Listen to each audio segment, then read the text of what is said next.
उनका जो नुमाया नहीं था दुनिया के आगे। सलमा जी, उनके साथ बिताए ऐसे कुछ पल जो आपको आज याद आ रहे हों, जो आप हमारे साथ साझा करना चाहें? जिस वक्त हमने काम किया शुरू किया था उस वक्त धर्म जी का इतना नहीं था।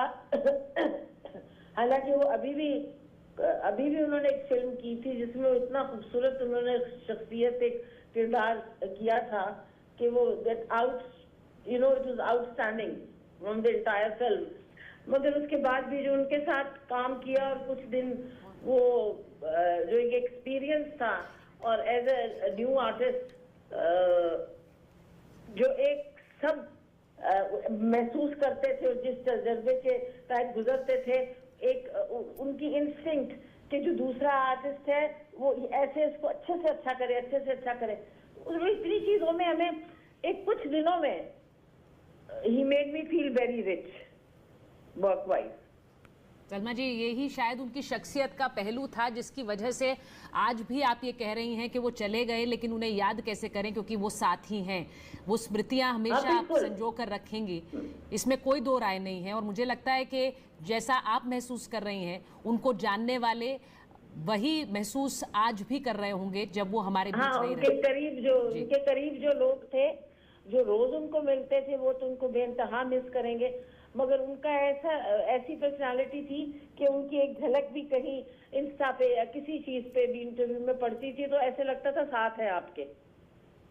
ऐसा इम्पैक्ट था उनकी शख्सियत का।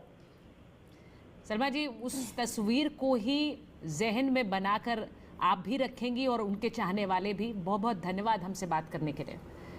और यासिर जी भी हमारे साथ लगातार बने हुए हैं। यासिर जी, तमाम लोगों से हम यहाँ पर बातचीत करने की कोशिश कर रहे हैं जिन्होंने धर्म जी के साथ काम किया है या धर्म जी को करीबी से वो जानते हैं, और हर किसी का यही कहना है कि एक अलग बात थी उनकी शख्सियत में, और उनसे एक बार अगर आपने मुलाकात कर ली या उनके साथ बात कर ली तो आप उन्हें भूल नहीं सकते, हमेशा आपके जहन में वो जिंदा रहेंगे। आपकी ऐसी कौन सी खास यादें हैं जो आपको आज याद आ रही हों? मल्लिका, जिस तरह अभी राज बब्बर साहब ने बताया कि जब वो आए थे तो किस तरह बड़ी मोहब्बत से धर्म जी ने कहा कि वो जो नया मुंडा आया है, तो ये तो कॉलीग्स वाली बात थी कि जो एक्टर आते थे या जो फिल्म इंडस्ट्री में काम करते थे।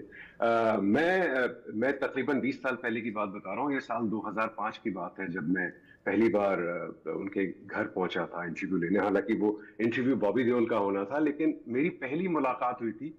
और जो बातें अभी हो रही थी कि मैंने देखा कि उनके ड्राइंग रूम में कुछ लोग बैठे थे जो उनके गांव से आए हुए थे।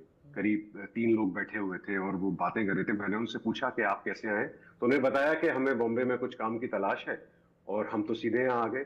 तो ये इतनी बड़ी बात थी कि मैंने अपनी आंखों से देखी हुई है। फिर जब मैं बाहर निकला उनके ड्राइंग रूम से, तो एक कई गाड़ियां खड़ी हुई थी बड़ी बड़ी।